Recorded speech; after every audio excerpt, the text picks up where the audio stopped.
Welcome to quick study material. आज है 20 फरवरी और 20 फरवरी से रिलेटेड जितने भी आपके इंपॉर्टेंट क्वेश्चंस होंगे हम उन सभी क्वेश्चंस को यहाँ पर ना डिस्कस करेंगे, ठीक है। और साथ ही साथ जो कुछ भी आपने पिछली बार पढ़ा है अगर उसमें से कुछ भी इंपॉर्टेंट निकलता है तो हम उसको भी रिवाइज करते चलेंगे, है ना, ताकि कोई भी क्वेश्चन आपका छूटे नहीं। और जो आपके एग्जाम के लिहाज से इंपॉर्टेंट है हम उन्हीं क्वेश्चन को देखते चलेंगे, ठीक है। चलिए सबसे पहले क्वेश्चन की तरफ चलते हैं। आज का जो हमारा सबसे पहला क्वेश्चन है वो क्या है कि अभी हाल ही में देश का पहला बायो बैंक कहाँ शुरू किया गया है। क्या है क्वेश्चन कि देश का पहला, देखिए कभी भी देश का पहला या दुनिया का पहला और ऐसी चीजें जब आती है ना, कोई चीज पहली पहली बार होती है तो वो एग्जाम के लिहाज से ज्यादा इंपॉर्टेंट होने वाला होता है, ठीक है। तो देश का पहला बायो बैंक जो है वो कहाँ शुरू किया गया है। बायो बैंक को ना एक और चीज ध्यान रखिएगा, इसे हम फ्रोजन जू के नाम से भी जानते हैं। किस नाम से? इसे ना फ्रोजन जू के नाम से भी जाना जाता है। फ्रोजन जू के नाम से भी जाना जाता है। और ये कहाँ शुरू किया गया है तो पश्चिम बंगाल में शुरू किया गया है। अब सबसे इंपॉर्टेंट चीज कि पश्चिम बंगाल में भी किस जगह पे शुरू किया गया है ये ज्यादा इंपॉर्टेंट है आपके लिए, ठीक है। तो ध्यान रखिएगा, पश्चिम बंगाल के अंदर जो दार्जिलिंग चिड़ियाघर है, इसकी बात कर रहे हैं, दार्जिलिंग चिड़ियाघर। दार्जिलिंग चिड़ियाघर में शुरू किया गया है। और एक और चीज ध्यान रखिएगा, इस दार्जिलिंग चिड़ियाघर का ना दूसरा नाम क्या है तो Padmaja Naidu Himalayan zoological park कहा जाता है। यानी इसी दार्जिलिंग चिड़ियाघर को Padmaja Naidu Himalayan zoological park कहा जाता है। ये आपको ध्यान रखना, दोनों नाम एक ही है। एग्जाम में या तो दार्जिलिंग चिड़ियाघर आपसे पूछ सकता है या फिर Padmaja Naidu Himalayan zoological park भी पूछ सकता है, ठीक है। इसका उद्देश्य क्या है तो इस जो आपका ये जो बायो बैंक है इसको शुरू करने का उद्देश्य बस आपको इतना ध्यान रखना है कि जो लुप्त प्राय जानवर हैं उनके कोशिकाओं और उत्तकों के नमूनों को एकत्र करना और उनका संरक्षण जो है वो करना है यहाँ पे, ठीक है। ताकि भविष्य में हम क्या कर सकते हैं, इसका यूज किस में करेंगे, भविष्य में रिसर्च करने के लिए हम इसका यूज कर सकते हैं। इसके लिए रिसर्च करने के लिए हम इसका यूज फ्यूचर में कर सकते हैं। कोशिका और उत्तक को हम अगर बोलें तो आप कह सकते हैं सेल्स और टिश्यूज, है ना, अक्सर ये वर्ड भी पॉपुलर रहते हैं, सेल्स और टिश्यूज यानी कि कोशिका और उत्तक। समझ में आया? बहुत सिंपल तरीके से मैं चीजों को समझाने की कोशिश करता हूं आप लोगों को, है ना। जितना इजी लैंग्वेज हो सकता है मैं उतने इजी लैंग्वेज में समझाने की कोशिश करूंगा आपको। चलिए नेक्स्ट क्वेश्चन देखिए। अगला क्वेश्चन क्या है कि गुटखा और तंबाकू युक्त पान मसाला के उत्पादन पर पूर्ण प्रतिबंध किस राज्य में लगाया गया है। तो अभी ना झारखंड के अंदर आपको ध्यान रखना है कि गुटखा और तंबाकू एवं पान मसालों पर क्या लगाया गया है, प्रतिबंध लगाया गया है। ना सिर्फ उत्पादन पे, यहाँ पर क्या है, पूर्ण प्रतिबंध। इसका मतलब यह है कि जो वितरण है यानी डिस्ट्रीब्यूशन हो गया, सेल्स हो गया, वितरण, बिक्री और जो भंडारण है इसके ऊपर भी प्रतिबंध लगाया गया है। और ऐसा नहीं कि पहली बार लगाया गया है, दरअसल 2020 में भी झारखंड सरकार के द्वारा गुटखा और पान मसाला पर प्रतिबंध लगाया गया था, जो कब तक प्रभावी था तो जून 2023 तक प्रभावी था, ठीक है। और अभी फिर से इसको लागू किया गया है। तो गुटखा के साथ साथ युक्त निकोटीन और तंबाकू युक्त पान मसाला को पूर्णतः प्रतिबंध किया गया है। समझ में आया? नेक्स्ट क्वेश्चन देखिए। अच्छा उससे पहले देखिए एक बार झारखंड है कहाँ पे। ये जो रेड कलर का आप देख रहे हैं ना ये मैप में, यहाँ पर है झारखंड। ऊपर आप जो देख रहे हैं यहाँ पर क्या है, बिहार है ना। यहाँ पे साइड में पश्चिम बंगाल है, ये आपका ओडिशा है, ये आपका छत्तीसगढ़ है ना। और यहाँ पर आपको उत्तर प्रदेश से भी थोड़ा सा लगा हुआ आपको दिखेगा। तो ये इसकी कुछ पड़ोसी राज्य हैं जो आपको ध्यान रखने हैं। झारखंड की बात करें तो इसकी राजधानी क्या है, कैपिटल इसकी रांची है। और यहाँ के अभी मुख्यमंत्री कौन है तो हेमंत सोरेन मुख्यमंत्री हैं। और राज्यपाल की बात करें यानी गवर्नर की बात करें तो संतोष गंगवार का नाम आपको ध्यान रखना है। एक बहुत इंपॉर्टेंट क्वेश्चन पूछा जाता है, बेतला नेशनल पार्क। कई बार एग्जाम में रिपीट हुआ क्वेश्चन है कि बेतला नेशनल पार्क जो है वो कहां पर स्थित है, किस राज्य में है। तो आपको ध्यान रखना है बेतला राष्ट्रीय उद्यान या बेतला नेशनल पार्क जो है ये आपके झारखंड में स्थित है, ठीक है। नेक्स्ट क्वेश्चन देखिए। हाल ही में ताज महोत्सव का आयोजन कहाँ किया गया है। ताज महोत्सव बहुत सिंपल है ना। इसको याद रखना भी बहुत सिंपल है भाई। ताजमहल कहाँ पे है, ताजमहल आगरा में है। तो सीधी सी बात है, ताज महोत्सव कहाँ पर मनाया गया, आगरा में मनाया गया। तो ऑप्शन सी जो है वो आपका बिल्कुल सही है। ताज महोत्सव जो है ये कहाँ पर इसका आयोजन किया गया, आगरा में। आगरा कहाँ पर है तो ध्यान रखिएगा, उत्तर प्रदेश के आगरा में, है ना। इसका आयोजन किया गया है। एक और चीज ध्यान रखिएगा, अगर हम बात करें तो इस बार ना इसका 33 जो है एडिशन, यानी आप ये कह सकते हैं कि 33वां संस्करण आयोजित किया गया है, जो कब से कब तक चलने वाला है, तो 18 से 27 फरवरी तक इसका आयोजन किया जाना है। ठीक है, 18 से 27 फरवरी। एक इंपॉर्टेंट क्वेश्चंस की हम बात करते हैं, स्टैटिक जीके का है ना, जो एग्जाम में बार बार पूछा जाता है। सबसे पहला तो ये कि ये जो ताजमहल देख रहे हैं, इसका निर्माण किसने करवाया है? तो इसका निर्माण करवाया है शाहजहां ने। किसने करवाया है? शाहजहां ने इस ताजमहल का निर्माण करवाया है। एक एग्जाम में क्वेश्चन पूछा जाता है कि ये जो आगरा है, या फिर ताजमहल की बात करें और आगरा शहर की भी बात करें, तो ये कौन से नदी के किनारे स्थित है ना, कौन से नदी के तट पर स्थित है? तो आपको ध्यान रखना है, यमुना नदी के तट पर आगरा शहर स्थित है, और ताजमहल भी ध्यान रखिएगा। ठीक है, इसके अलावा एक बहुत इंपॉर्टेंट क्वेश्चन जो आपके एग्जाम में बार बार रिपीट होता है कि जो आगरा शहर है, उसकी स्थापना किसने की थी? इस आगरा शहर की अगर मैं कहूं स्थापना किसने की थी, ये क्वेश्चन कई बार एग्जाम में पूछा गया है। तो आपको ध्यान रखना है, सिकंदर लोदी का नाम। किसका? सिकंदर लोदी का नाम आपको ध्यान रखना है, जिन्होंने आगरा को बसाया था, यानी आगरा की स्थापना की थी। सन अगर बात करें 1900 सॉरी लगभग 1504 के आसपास की बात है ये। ठीक है, तो याद रखिएगा, ये कुछ इंपॉर्टेंट क्वेश्चंस है। नदी का नाम, शहर किसने बसाया, और ताजमहल का निर्माण किसने किया, ये बार बार पूछा जाता है। नेक्स्ट क्वेश्चन देखिए, हाल ही में दिल्ली की नई मुख्यमंत्री कौन बनी? आप सभी लोगों को पता है कि अभी ना दिल्ली की विधानसभा जो सीटें हैं, उसके ऊपर चुनाव हुआ। दिल्ली में क्या हुआ है? वोटिंग हुई, जिसके अंदर कुल कितनी सीटें थी? 70 सीटें थी, और बीजेपी ने इसके अंदर बहुमत हासिल किया था, भाजपा ने, और लगभग 27 साल बाद उनकी मुख्यमंत्री बनने जा रही हैं। बात करें यहां पर, तो रेखा गुप्ता का नाम आपको ध्यान रखना है। ऑप्शन ए जो है आपका बिल्कुल सही है। दिल्ली की जो नई मुख्यमंत्री बनी है वो रेखा गुप्ता है। किस पार्टी से इनका संबंध है? तो भारतीय जनता पार्टी से इनका संबंध है, ध्यान रखिएगा। और ये आपसे हो सकता है पूछा जाए कि कौन से मतलब कहां से विधायक चुनी गई थी ये शालीमार। कहां से? शालीमार जो बाग है, शालीमार बाग से ये विधायक चुनी गई थी। हैंडराइटिंग थोड़ी सी मेरी ना खराब है, मैं कोशिश कर रहा हूं सुधारने की। ठीक है, शालीमार बाग से ये विधायक चुनी गई थी। ठीक है, इन्होंने जीता था।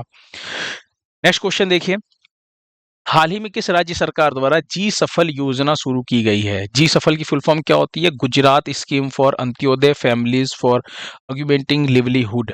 अगर हम इस योजना की बात करें, तो इस योजना का मुख्य उद्देश्य क्या है? आजीविका सृजन, वित्तीय समावेशन और सामाजिक विकास को बढ़ावा देकर गरीब परिवारों को स्थायी आर्थिक प्रगति की ओर लेकर के जाना। और इसे शुरू किया गया है कहां पर? तो गुजरात में। ऑप्शन सी आपका बिल्कुल सही आंसर है। ठीक है, थोड़ा और सिंपल लैंग्वेज में अगर मैं आपको समझाना चाहूं अपनी भाषा में इस योजना के बारे में, तो थोड़ा और सिंपल समझिए। इस योजना के तहत स्किल ट्रेनिंग और फाइनेंशियल गाइडेंस, यानी कि आप ये कह सकते हैं, और साथ ही साथ की आर्थिक सहायता दी जाएगी गरीब परिवारों को। किसको? ये योजना जो है लगभग जो 50,000 अंत्योदय अन्न योजना जो कार्ड होल्डर परिवार हैं, उनको सपोर्ट करने वाला है ये। ठीक है, याद हो जाएगा। चलिए नेक्स्ट क्वेश्चन देखिए, हाल ही में सी कृष्ण वेणी का निधन हो गया, वह कौन थी? सी कृष्ण वेणी, ये आप देख पा रहे हैं यहाँ पर सी कृष्ण वेणी की ये इमेज है। ये इनकी जब ये अभिनेत्री के तौर पे काम किया करती थी तब की इमेज है, और ये अभी की इमेज है। तो ये अभिनेत्री हैं। ऑप्शन बी आपका बिल्कुल सही है, यानी एक्ट्रेस हैं। लेकिन यहाँ पे एक इंपॉर्टेंट चीज ध्यान रखिएगा, वो क्या है कि ये तेलुगु सिनेमा की अभिनेत्री है। किसकी? Telugu cinema, Telugu film industry जो है वहाँ की अभिनेत्री हैं, काफ़ी पॉपुलर और प्रसिद्ध अभिनेत्री हैं। इनके संबंध की बात करूँ तो किस राज्य से इनका संबंध है? तो आंध्र प्रदेश राज्य से इनका संबंध है, और अभी हाल ही में इनका निधन हुआ है। ठीक है, अच्छा यहाँ पे दो गायकों का नाम आपको ध्यान रखना है जिनका निधन हुआ है। एक तो आपको ध्यान रखना है प्रसिद्ध बंगाली गायक प्रतुल मुखोपाध्याय का निधन हुआ है 83 वर्ष की आयु में। एक ये आपको ध्यान रखना है साथ ही साथ। और एक ना सुकरी बोम्मागौड़ा का निधन हुआ है, ये आपको ध्यान रखना है, चूंकि इनको ना पद्मश्री अवार्ड से सम्मानित किया गया था। ठीक है, इसलिए ये थोड़ा सा इंपॉर्टेंट ज्यादा रहने वाला है। 2021 में इनको पद्मश्री दिया गया था। लोक गायिका सुकरी बोम्मागौड़ा का निधन हुआ है। ये लोक गायिका है, तो आपको ध्यान रखना है कौन सी लोक गायिका है? तो हलक्की लोक गायिका। क्या? हलक्की लोक गायिका, है ना, एक तरह के जैसे फोक सॉन्ग होता है ना, उसकी बात कर रहे हैं।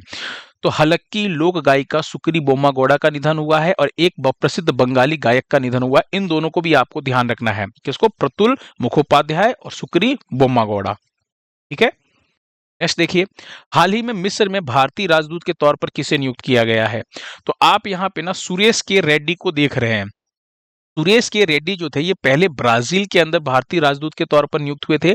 अब इनकी जो नई नियुक्ति हुई है वो मिस्र में हुई है। ठीक है, तो ऑप्शन बी आपका बिल्कुल सही है, सुरेश के रेड्डी आपको ध्यान रखना है। साथ ही आपको ध्यान रखना, अगर हम इनकी बात करें तो ये 1991 बैच के यानी 1991 बैच के IFS ऑफिसर हैं। ठीक है, और एक और इंपॉर्टेंट चीज मिस्र से ही मैं आपको याद दिलाऊं, अभी भारत और मिस्र का एक युद्ध अभ्यास आयोजित किया गया है, जस्ट अभी फरवरी में ही, 10 फरवरी के आसपास की बात है, शुरू हुआ था। मैंने अभी पढ़ाया था आपको, 2-4 दिन पहले की बात है। उस युद्ध अभ्यास का नाम याद आ रहा आप लोगों को? साइक्लोन 2025 याद आया?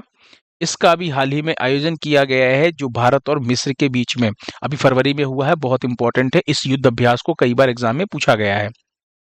नेक्स्ट क्वेश्चन देखिए, भारत की पहली ग्लोबल कैपेबिलिटी सेंटर GCC नीति, शॉर्ट में से GCC कहा जाता है, ग्लोबल कैपेबिलिटी सेंटर नीति जो है किस राज्य में लॉन्च किया गया है? तो अभी ये लॉन्च किया गया है कहां पर? मध्य प्रदेश में। ऑप्शन सी आपका बिल्कुल सही है।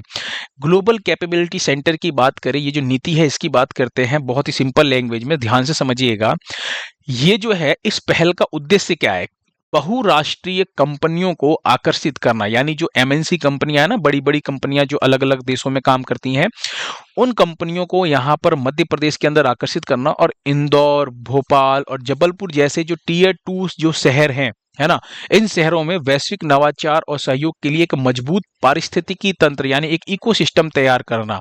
ठीक है, ताकि ये कंपनियां यहाँ पर काम कर सकें। साथ ही साथ निवेश प्रक्रिया को ना इजी बनाने के लिए, सरल करने के लिए एक पोर्टल लॉन्च किया गया है। नाम क्या है? नो क्वेरी पोर्टल, इसको भी शुरू किया गया है।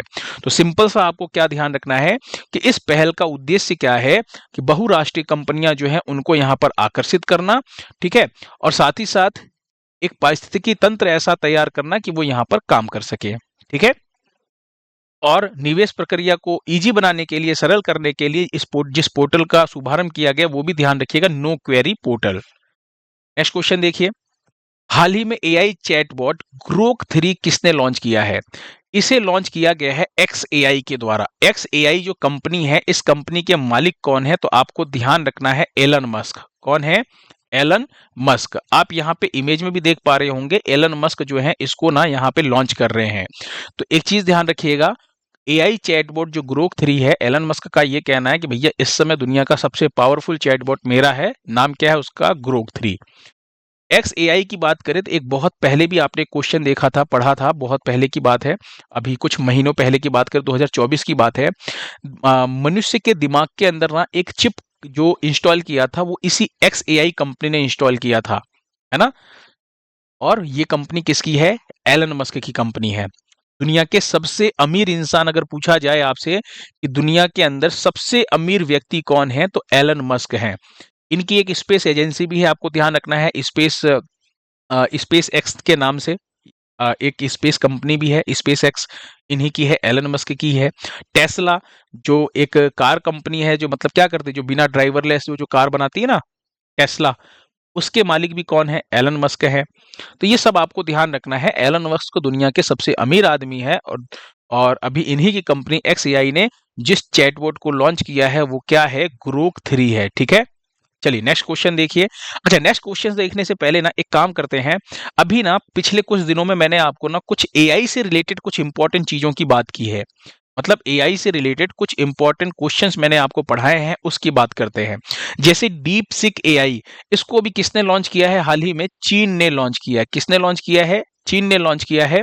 और अभी कल ही मैंने आपको पढ़ाया था कि जो साउथ कोरिया है उसने इसके ऊपर पाबंदी लगाई थी, उसको लगता है कि उसकी जो गोपनीयता है भंग हो रही है, चीन उसके डेटा के अंदर सेंध लगा सकता है, इसीलिए उसने इसके ऊपर बैन लगाया है।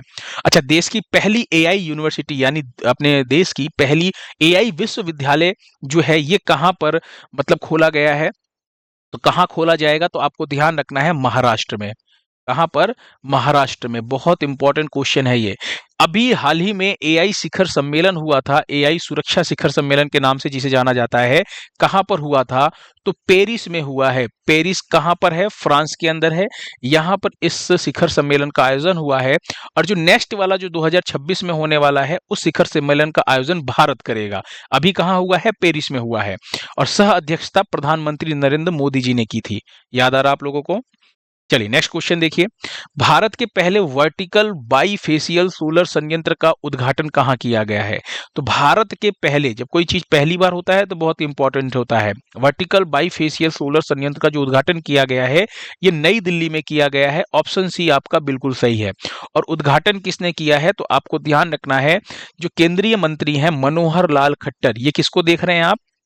ये हैं मनोहर लाल खट्टर, जो पहले हरियाणा के क्या थे? मुख्यमंत्री थे, है ना। केंद्रीय मंत्री मनोहर लाल खट्टर जो हैं, इन्होंने अभी क्या किया है? इसका शुभारंभ किया है नई दिल्ली में। अब मैं ना बहुत ही इजी लैंग्वेज में इसको समझाऊंगा, क्योंकि अगर आप न्यूज़पेपर पढ़ेंगे या कहीं पे पढ़ेंगे ना, तो आपको ये चीज समझ में नहीं आएगी कि ये वर्टिकल बाइफेशियल सोलर संयंत्र है क्या चीज। ठीक है, तो मैं आपको ना बहुत इजी लैंग्वेज में समझाऊंगा, ध्यान से सुनिएगा। अब नई दिल्ली के अंदर ना कहां पर? तो मेट्रो वाइडक्ट पर इसको शुरू किया गया है। पहली चीज, ये जो बिजली संयंत्र है, ये जो सोलर संयंत्र है, ये 1 मेगावाट जो है बिजली, अगर हम बात करें तो जनरेट करने वाली है। ठीक है। अब बाईफेशियल का मतलब क्या होता है? देखिए, बाई का मतलब क्या हो जाता है? दो। तो बाईफेशियल का मतलब ये है कि इस तरह के सोलर पैनल लगाए जाएंगे जो दोनों तरफ से सूरज की रोशनी को कैप्चर करने में सक्षम होंगे। ठीक है। अब इन्हें लगाने के लिए ना अलग से जमीन की जरूरत भी नहीं पड़ने वाली है। समझ में आया? और ये क्या करेंगे? दोनों तरफ से सूरज की रोशनी को कैप्चर करेंगे, तो ये ज्यादा बिजली जनरेट करेंगे। समझ में आया? ध्यान से सुनिएगा, मैं फिर से समझाने की कोशिश कर रहा हूं। ये एक इमेज बना करके देखिए। एक है आपका हॉरिजॉन्टल, जिसके अंदर क्या किया जाता है? जैसे ये सोलर प्लेट है, इसको लगा दिया गया। ठीक है। ये आपकी सोलर प्लेट जो है लगा दी गई। ये आपकी सोलर प्लेट है। ठीक है। अब इसमें क्या होगा? सूरज की रोशनी ना एक तरफ से ही पड़ेगी। ये सूरज है, एक तरफ से ही इसकी रोशनी पड़ेगी। ठीक है। अब मैं बात कर रहा हूं यहाँ पे वर्टिकल बाईफेशियल। वर्टिकल यानी कि अगर मैं इस सोलर प्लेट को ना ऐसे लगा दूं, यानी सूरज अगर यहां से निकल रहा है तो इधर से रोशनी मिल रही है, और ये ना, मतलब आप ये समझिए कि ऐसे लगाया जैसे दोनों तरफ से सूरज की रोशनी को कैप्चर करेंगे। और अगर ये ऊपर है तो ऊपर से भी कैप्चर करेगा, और सूरज अगर इधर से है तो इधर से भी कैप्चर करेगा। तो आप सोचिए ये ज्यादा फायदेमंद है कि नहीं है? है ना। तो आपको बस इतना ध्यान रखना है कि इस तरह के सोलर पैनल लगाए जाते हैं जो दोनों तरफ से सूरज की रोशनी को कैप्चर करने में सक्षम होंगे। चलिए नेक्स्ट क्वेश्चन देखिए। अगला क्वेश्चन क्या है आपका? मृदा स्वास्थ्य कार्ड योजना अभी काफी चर्चा में रही है। किसकी बात कर रहे हैं? हाल ही में काफी चर्चा में जो खबरों में रही थी, वो थी मृदा स्वास्थ्य कार्ड योजना। ये कब शुरू की गई थी? खबरों में क्यों रही थी? खबरों में रहने का कारण यह है कि अभी इसको ना 10 साल पूरे हो गए। इस योजना को 10 साल पूरे हो चुके हैं, इसीलिए ये खबरों में था, काफी चर्चा का विषय था। 10 साल पूरे हो गए मतलब कब? तो 19 फरवरी 2015 को इस योजना की शुरुआत हुई थी। किसने उद्घाटन किया था? इस योजना को किसने शुरू किया था? तो प्रधानमंत्री नरेंद्र मोदी ने इसको शुरू किया था। कहां से शुरू किया था? तो राजस्थान के सूरतगढ़ से। कहां से? राजस्थान के सूरतगढ़ से इस योजना की शुरुआत की गई थी। यानी मोदी जी ने यहां पर इसको लॉन्च किया था। ये तो आपका हो गया। अब आप समझिए कि ये है क्या चीज? मृदा स्वास्थ्य कार्ड योजना जो है वो क्या चीज है? ध्यान से सुनिएगा, है ना। यहाँ पर देखिए, इस इमेज को देखिए। अगर हम बात करें यहाँ पर, तो भारत सरकार की एक योजना है।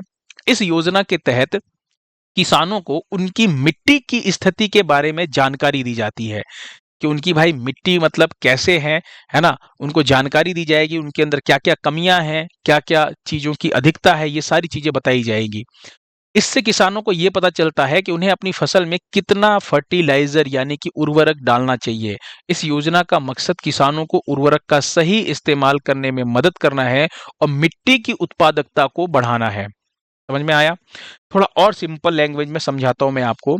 दरअसल इस योजना के तहत ना साल में 2 बार क्या होता है? मिट्टी की टेस्टिंग होती है। साल में 2 बार मिट्टी का परीक्षण किया जाता है। मिट्टी यानी कि सॉइल का क्या किया जाता है, टेस्ट किया जाता है। यानी आप अपनी मृदा का लैब में टेस्ट करा सकते हैं, जिससे ना आपको पता चल सके। आपका मतलब यहाँ पे है किसानों की बात कर रहे हैं कि किसान अपनी मृदा का लैब में टेस्ट करा सकते हैं, परीक्षण करा सकते हैं, जिससे उन्हें ये पता चले कि उनकी मिट्टी में कौन से न्यूट्रिशंस की कमी है ना, और किसान उस कमी को दूर कर सके। कैसे? उनको कितना उर्वरक डालना है, यानी खाद के माध्यम से, फर्टिलाइजर के माध्यम से वो उस कमी को क्या कर सकते हैं, दूर कर सकते हैं। अब न्यूट्रिशंस की बात करें तो कौन कौन से न्यूट्रिशंस हो गए, तो जैसे फास्फोरस हो गया, नाइट्रोजन हो गया, पोटेशियम हो गया, सल्फर हो गया, ये सभी मिट्टी में पाए जाने वाले न्यूट्रिशंस होते हैं, है ना। तो अगर सिंपल सा उद्देश्य पूछा जाए तो किसान को उनकी मिट्टी की स्थिति के बारे में सही जानकारी देना और सही फर्टिलाइजर के उपयोग की जानकारी देना, यही इस योजना का काम है। ठीक है, चलिए नेक्स्ट क्वेश्चन देखिए। लास्ट टाइम पे मैंने आपसे क्वेश्चन पूछा था, भारतीय चार्टर्ड अकाउंटेंट संस्थान के अध्यक्ष कौन बने हैं, और साथ ही पूछा था कि उपाध्यक्ष जो हैं वो कौन बने थे। ठीक है, तो आप सभी लोगों के कमेंट्स मैंने पढ़े हैं। चरणजीत सिंह नंदा जो है वो आपके अध्यक्ष बने हैं, और डी प्रसन्ना कुमार जो है वो आपके क्या बने हैं, उपाध्यक्ष बने हैं, है ना। आप सभी लोगों के कमेंट मैंने पढ़े थे, सबके आंसर सही थे। कुछ लोगों ने उपाध्यक्ष का नाम जो है वो नहीं बताया था, बट कोई बात नहीं। जो भी चीज मैं पूछता हूं ना, आप उसके बारे में अगर आप लिखते हैं तो लिखने से क्या होता है ना, कोई भी चीज अगर आप लिख रहे हैं तो बिना सोचे तो आप लिखेंगे नहीं। लिखने के लिए आपको जरूर सोचना पड़ेगा दिमाग में एक बार, है ना। इसीलिए कहा जाता है कि चीजों को लिख लिख कर याद कीजिए, है ना। आंसर राइटिंग अगर आप करते रहेंगे तो आपके एग्जाम में क्या होगा, आपके एग्जाम में बहुत हेल्प मिलने वाला है। चलिए कोई बात नहीं, अब आपके लिए एक छोटा सा और क्वेश्चन है, और ये क्वेश्चन ना अभी के लिए बहुत इंपॉर्टेंट है, मोस्ट इंपॉर्टेंट है।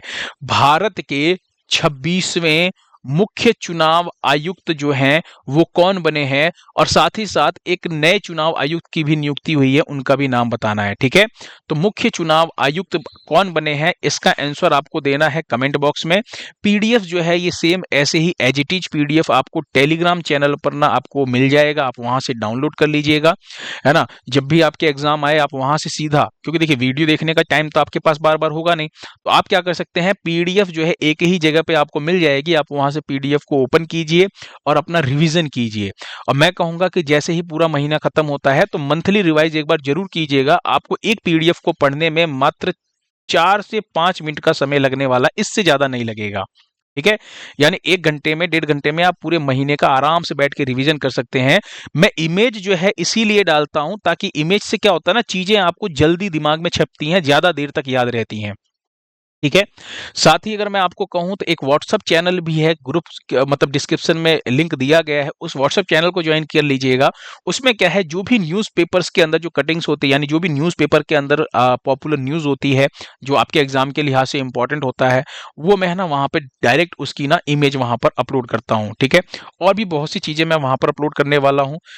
ये सारी चीज़ें आपको कहाँ पर मिलेंगी, व्हाट्सएप चैनल पे और टेलीग्राम चैनल पे, आप उसे ज्वाइन कर लीजिएगा। हाँ, लाइक का टारगेट, आज के वीडियो का जो लाइक का टारगेट रखा गया है वो 100 लाइक का टारगेट रखा गया है, और पिछले कुछ दिनों से ना ये 100 लाइक्स भी नहीं आ रहे हैं। ठीक है, तो आई होप कि आप लोगों को अगर वीडियो पसंद आए तो आप लोग जरूर लाइक कीजिएगा, है ना, ताकि मेरा जो मोटिवेशन है वो मुझे, है ना, बढ़ा रहे मेरा मोटिवेशन। चलिए थैंक यू सो मच, मिलते हैं फिर कल एक नए लेक्चर में।